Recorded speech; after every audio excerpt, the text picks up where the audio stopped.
Semaine sans Coupe d'Europe, mais plusieurs matchs de coupe à l'échelle nationale. Occasion parfaite de tenter un prono sur Unibet. 100 € remboursés sur votre premier pari grâce au lien en description.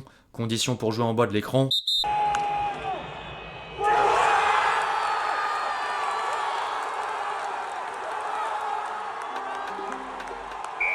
Équipe, j'espère que vous allez bien. Aujourd'hui, nouveau 5. Au programme du jour, un bilan des derniers matchs entre les 5 championnats majeurs et la première partie des huitièmes de finale de Coupe de France. Les conséquences de la polémique autour de l'arbitrage d'Espanyol Real Madrid. Une dernière séquence mercato hivernale avec un regard en chiffres. Les nouvelles déclarations fortes de Cristiano Ronaldo dans un entretien sur une chaîne espagnole. Avant de conclure en images par la compile de buts traditionnelle. Bien plus à venir, comme d'habitude dans le reste de cette vidéo. Les amis, avant d'entrer dans le vif du sujet, je compte sur vous pour lâcher votre plus beau like. Référencement, soutien oblige. Merci à tous ceux qui le feront, vous êtes les boss.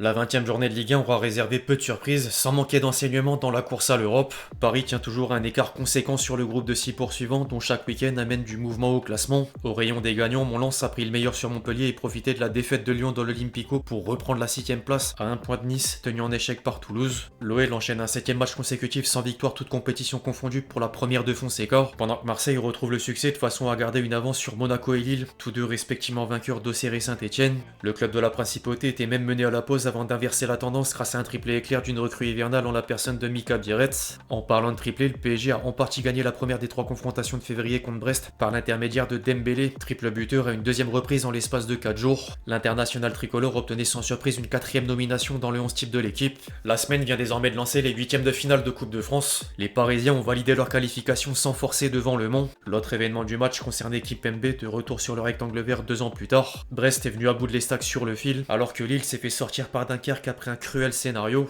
Les Lillois pensaient toucher au but avant que le club de Ligue 2 n'égalise à la 96e minute jusqu'à remporter la séance de tir au but malgré les échecs des 2 premiers tireurs. En parallèle, les 14 championnats majeurs auront donné des conclusions différentes. En Allemagne, le Bayern a enchaîné une 6e victoire consécutive en réception d'Holstenkiel et reste aux commandes de la Bundesliga devant le Bayer Leverkusen. En Italie, Naples a buté sur la Roma mais conserve la même avance aux commandes de la Serie A grâce au faux pas de l'Inter dans le derby de la Badonina et l'Atalanta face au Torino. Derrière, la Juventus redresse la barre en même temps de voir Colomani de nouveau décisif avec un doublé.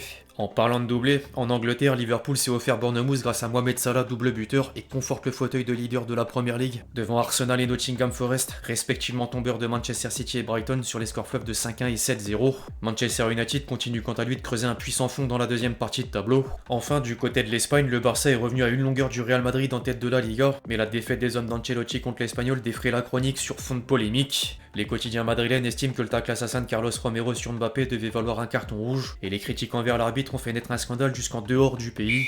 Florentino Pérez semble déterminé à lever le voile sur l'arbitrage espagnol. Entre samedi et aujourd'hui, le Real Madrid s'est d'abord scandalisé jusqu'à parler de trucage, avant de rédiger une lettre incendiaire de 4 pages envers la fédération espagnole que Marca décrit de déclaration de guerre. Plusieurs faits au cours du match ont surpassé toute marge d'erreur humaine ou d'interprétation arbitrale. C'est l'apogée d'un système complètement discrédité dans lequel les décisions contre le Real Madrid ont atteint un niveau de manipulation et de falsification de la compétition qui ne peut plus être ignoré. Ce scandale qui a traversé nos frontières n'est pas un cas isolé, ni une affaire mineure, mais la confirmation sans équivoque que la compétition est entachée par des décisions arbitrales qui sont impossibles à justifier. Pour reprendre une partie majeure du texte, la Maison Blanche a ensuite exigé à l'instance de lui remettre les audios de la VAR sur les actions de l'attentat envers Mbappé et le but refusé à Vinicius. La fédération espagnole n'aura pas perdu de temps avant de livrer une réponse par le biais d'un communiqué. Elle dit regretter le ton et la gravité des accusations qui remettent en question l'intégrité du système d'arbitrage et le fonctionnement de la compétition. Derrière, les confrères catalans sont venus ajouter de l'huile sur le feu. Mundo Deportivo écrit ce jour en une que c'est comme ça que Madrid gagne, en référence à de multiples décisions favorables aux Madrilènes, comme le pénalty oublié pour le Celta Vigo en 8e de finale de Coupe du Roi, et dresser ensuite une liste de décisions défavorables aux Barcelonais depuis le début de saison, à l'image du pénalty oublié face au Rayo Vallecano, les fautes non sanctionnées sur la pelouse de Villarreal, le but refusé de Lewandowski contre la Real Sociedad, ou encore l'expulsion controversée d'Hansi Flick face au Betis. L'argumentaire menait enfin au bilan de 10 pénaltys pour le Real Madrid mais 0 concédé, par rapport à 4 pénaltys pour le Barça et 3 concédés. L'affaire risque de laisser des traces.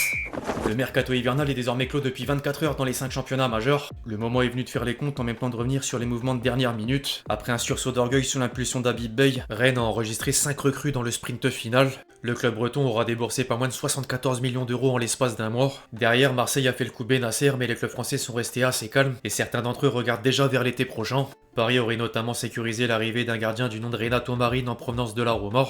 Par contre, un échec valait le détour. ESPN Brésil vient de révéler que l'OM faisait partie d'une liste de 7 clubs ayant tenté d'obtenir le prêt d'Hendrick avec Benatia aux manettes. Le Real Madrid a néanmoins conservé la star brésilienne. La Ligue 1 compte quand même 2 équipes dans le top 10 des clubs les plus dépensiers, dont le Stade Rennais et le PSG. 2 clubs saoudiens font également partie du classement, mais Manchester City explose les compteurs avec un total de 218 millions d'euros de dépenses, après l'ultime signature de Nico Gonzalez pour 60 millions d'euros. En parallèle, plusieurs cadres européens ont mis les bouchées doubles dans la dernière ligne droite. Les transferts phares concernaient Matistel à Tottenham, Disasi à Aston Villa, Ben Chilwell à Crystal Palace, Eli Junior Kroupi à Bournemouth mais reprêté dans la foulée à Lorient, Amougou à Chelsea, Joao Félix, Warren Bondo et Ricardo Sottil à l'AC Milan, Victor Nelson, Gournadouat et Salahedin à la Roma, Okafor à Naples, Fagioli à la Fiorentina, sans oublier la fin du feuilleton Alphonso Davies. L'international canadien a décidé de prolonger au Bayern jusqu'en 2030. Le Real Madrid manque définitivement le coche.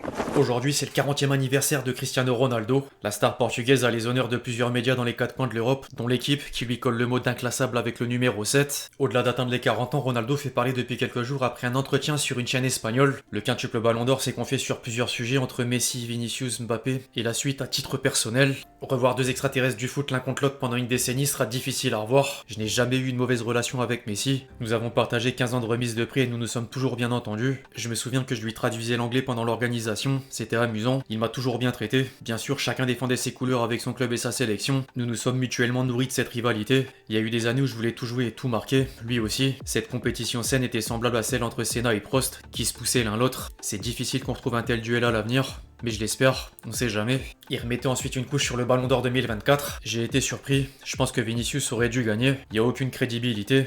Il a gagné la Ligue des Champions, il a bien joué, il a marqué des buts. Il doit y avoir plus de crédibilité, ça doit être plus sérieux. J'ai été déçu pour Vinicius, il le méritait. J'ai senti la même chose 2 fois, mais après j'ai compris. Et quand tu comprends, il y a certaines luttes que tu peux pas gagner. Ronaldo donnait en même temps un conseil à un autre joueur madrilène en la personne de Mbappé. Prenez soin de Mbappé, parce qu'il vous donnera beaucoup de bonheur en retour. Je pourrais lui dire comment jouer comme un vrai numéro 9 au Real Madrid. C'est pas qu'il sait pas jouer, mais c'est pas son poste. Je me suis habitué à jouer en tant qu'attaquant. Kylian doit pas être un attaquant classique. Si j'étais lui, je jouerais plus ou moins comme Cristiano Ronaldo. En dehors des commentaires sur les autres, une longue partie était concentrée sur lui-même. Je pense que je suis le footballeur le plus complet qui ait jamais existé. Les gens peuvent aimer Messi, Maradona ou Pelé, et je les respecte, mais je suis le plus complet. Je suis le meilleur joueur de l'histoire du football. J'ai jamais vu personne de meilleur que moi dans l'histoire du football, et je dis la vérité du fond du cœur. Il joue sans doute le personnage que tout le monde connaît, mais chacun aura un avis plus ou moins différent. Les gens sont un peu lourds avec les 1000 buts. Je sais que c'est aussi de ma faute, mais il semble qu'ils sont en train de dévaloriser ce que je suis en train de faire. Par exemple, cette année, je marque des buts, beaucoup, et des jolis. Je suis bien et les gens valorisent pas mon moment. Mes buts, ils sont genre qu'il en manque 85. Ça me plaît pas. Les choses doivent se passer naturellement. Parce que même si je marque 920, 925 ou 130 buts, le meilleur de l'histoire, c'est moi.